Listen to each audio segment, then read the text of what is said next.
Hermanos, ¿qué tal? Sean todos bienvenidos a su programa En Meditación.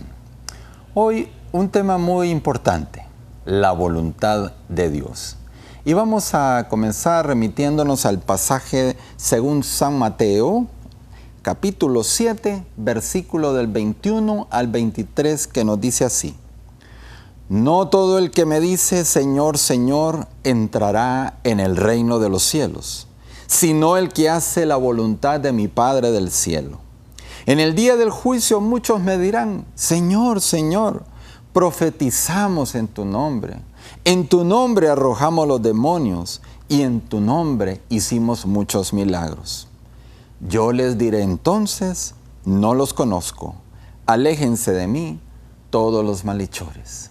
Palabra del Señor, gloria a ti, Señor Jesús. Hermanos, nuestro Señor Jesucristo manifiesta una particular predilección por aquellos que en su vida se empeñan diariamente ¿en qué? En cumplir en todo la voluntad de Dios. En la lectura que acabamos de leer, el Señor declara, no todo el que me dice Señor, Señor entrará al reino de los cielos, sino el que hace la voluntad de mi Padre. En esa ocasión, nuestro Señor Jesucristo se dirigía a muchos quienes habían convertido la oración pues en un mero recitar de palabras y de fórmulas sin que esto influyera en sus conductas. ¿Nos pasará lo mismo a nosotros? No debe ser así nuestro diálogo con Cristo. ¿Sabe lo que decía San José María Escrivá de Balaguer? Decía, tu oración, tu clamar, Señor, Señor, ha de ir unido al deseo y al esfuerzo de cumplir la voluntad de Dios. No solamente se debe quedar de pura palabra.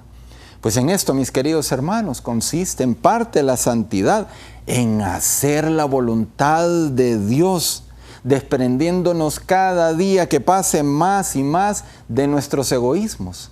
La santidad consiste, hermanos, en aceptar todo aquello, agradable o no, que Dios disponga para nuestras vidas. También decía San José María Escrivá de Balaguer, preguntaba, ¿no te gustaría que te llamaran el que sí ama la voluntad de Dios? Pues pon los medios. Y estos medios, hermanos, consistirán pues normalmente en cumplir con esos pequeños deberes de Estado a la que el Señor nos ha llamado, siendo personas casadas, siendo padres de familia, siendo estudiantes, siendo empleados de una empresa o institución. La santidad consiste también en irse preguntando cada día, ¿hago en este momento lo que debe de hacer? ¿Aquello que agrada a Dios lo estoy haciendo? La santidad consiste en aceptar serenamente también esas contrariedades que se nos presentan en el diario vivir, sabiendo que estamos muy abandonados en el querer de Dios. También consistirá en luchar decididamente por cumplir aquellos consejos que hemos recibido, ya sea en una confesión o en una dirección espiritual. La santidad consiste en rectificar la intención cuantas veces sea necesario, pues la tendencia del hombre es seguir su propia voluntad, sus propios deseos, aquello que más le apetece, lo que le resulta más cómodo y agradable, no dejándose guiar por el querer de Dios. El empeño, fíjense bien, el empeño por buscar en todo, aceptar, cumplir y amar la voluntad de Dios, todo esto nos da una particular fortaleza contra los problemas, las dificultades y tribulaciones que hemos de padecer. Por ejemplo, nos da una particular fortaleza para esos momentos que hay en nuestra vida de apuro económico, enfermedades muy graves, muy difíciles de llevar, la muerte de un ser querido, etcétera, etcétera. En este mismo pasaje evangélico, nada más que en los versículos del 24 al 27, nos habla Cristo de dos casas en las que se puso de manifiesto la gran diferencia que existía entre ambas cuando llegó la prueba. La lluvia, los desbordamientos, los vientos fuertes, ¿se acuerdan? La primera de las casas, pues, resistió bien a todos estos embates gracias a sus buenos cimientos. Así sucede también con aquel que edifica su vida en el deseo llevado a la práctica de aceptar y cumplir y de amar en toda la voluntad de Dios, tanto en lo pequeño como en lo grande de cada día. Y por sembrar sus vidas en buenos cimientos, es decir, por cumplir en todo momento la voluntad de Dios, es que nosotros vemos personas enfermas, debilitadas en su cuerpo precisamente por la enfermedad, pero con una firmeza de espíritu, viviendo cada día con mucha serenidad, porque ellas miran por encima de su enfermedad la mano de un Dios providente que siempre bendice a quienes confían y se abandonan en Él. En otras palabras, aceptando la voluntad de Dios. Volvemos después de esta pausa.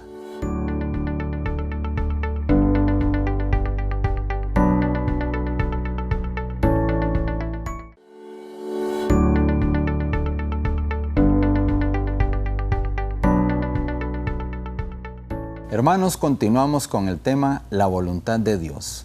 Decíamos en el segmento pasado de que hemos de vivir abandonados completamente en la voluntad de Dios. Pero ojo, este abandono no significa que nosotros no tengamos que hacer lo que nos corresponde en cada momento. Por ejemplo, buscar trabajo cuando carecemos de uno. Estudiar mucho para pasar una materia difícil. Poner los medios para sanarse de una enfermedad, ir al médico. Llevando todos estos momentos difíciles con serenidad, sin agobios y sin amargura. Nuestro Señor Jesucristo ama ardientemente cumplir con la voluntad de Dios Padre. Y así, pues sabemos que lo manifiesta en muchas ocasiones en las Sagradas Escrituras. Y si nosotros queremos, ustedes y yo queremos imitar al Maestro, esa también ha de ser, hermanos, nuestra actitud. Amar lo que Dios quiere, que entendámoslo o no, es siempre el camino que nos conduce hacia el cielo. Cumplir la voluntad de Dios debe de ser el fin de nuestra vida, en donde siempre le digamos al Señor, Señor, si tú así lo quieres, yo también así lo quiero. ¿Y cómo nos manifiesta nuestro Padre Dios su voluntad? ¿Cómo nos las manifiesta? Bueno, dentro de otras formas, Él manifiesta su voluntad a nosotros a través de los 10 mandamientos, a través de los mandamientos de la Santa Madre Iglesia, que nos ayudan a guardar precisamente los mandamientos de la ley de Dios. También se nos manifiesta a través de los consejos que nosotros recibimos en una confesión o en una dirección espiritual.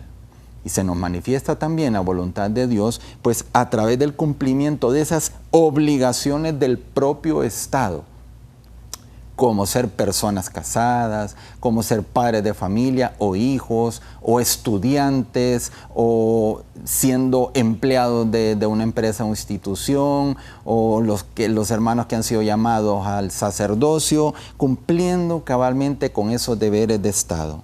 Y nunca podremos santificarnos, hermanos, si no cumplimos con fidelidad estas obligaciones. Por ejemplo, el padre de familia, ¿cuál es su obligación? Atender y cuidar a su familia. El estudiante, ¿cuál es su obligación? Pues mejorar cada día más en el estudio. El profesional, ¿cuál es su obligación? Prepararse cada día más para ser competente, etc. Es en el cumplimiento de estas obligaciones del propio Estado que el cristiano distingue, reconoce en cada instante lo que Dios quiere personalmente de él.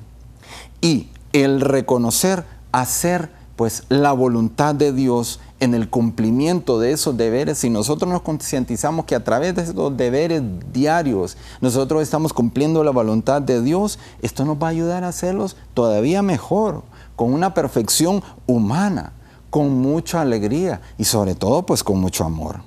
También se nos manifiesta la voluntad de Dios en aquellos acontecimientos agradables o no que el Señor permite sucedan en nuestras vidas o en la vida de los demás.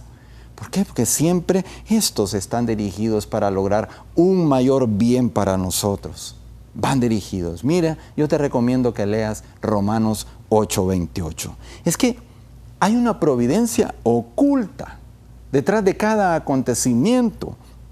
Cada uno de ellos, todo esto está ordenado, dispuesto para que sirva para el bien de cada uno de nosotros. Y en definitiva, en esta vida no vamos a comprender muchas veces esos designios de Dios, eso que el Señor permite que sucedan cada día, pero ya habrá su momento. De repente, cuando ya estemos frente a Él, nos va a hacer ver que en todo momento Él estaba junto a nosotros, ¿no? El cumplimiento de la voluntad de Dios, podemos decir entonces, el cumplir la voluntad de Dios debe ser el único afán, debe ser el único anhelo, aspiración, deseo del cristiano, ¿no? Así que esos tenemos que tenerlo muy pendiente. Debe ser nuestra meta, cumplir la voluntad, no solamente cumplirla por cumplirla, amar la voluntad de Dios cualquiera que ésta sea. Esa debe ser nuestra meta. Pues bien, hermanos, muchos se rebelan definitivamente cuando los proyectos del Señor no coinciden con los de ellos, ¿no? Otros aceptan la voluntad de Dios con resignación porque ni modo, no hay otro remedio. Así no se acepta ni se cumple la voluntad de Dios. No, pues tengo que la voluntad de Dios porque ni modo, ¿y qué voy a hacer? No me queda otro remedio. No, otros se conforman simplemente pero sin amor. No. La voluntad de Dios hemos de amarla. Repito, la voluntad de Dios cualquiera que ésta sea, hemos de amarla, hermanos. Para finalizar, mencionaremos algunos puntos que debemos de meditar para esto que hemos hablado el día de hoy sobre este tema. ¿Cómo nos manifiesta Dios su voluntad? Pues a través de los 10 mandamientos, a través de los mandamientos de la iglesia, a través de los consejos recibidos en la confesión en la dirección espiritual, a través del cumplimiento de las obligaciones del propio Estado, a través de aquellos acontecimientos, agradables o no, que Él permite sucedan en nuestras vidas. Hermanos, los invitamos para que nos acompañen para el próximo programa. Bendiciones abundantes.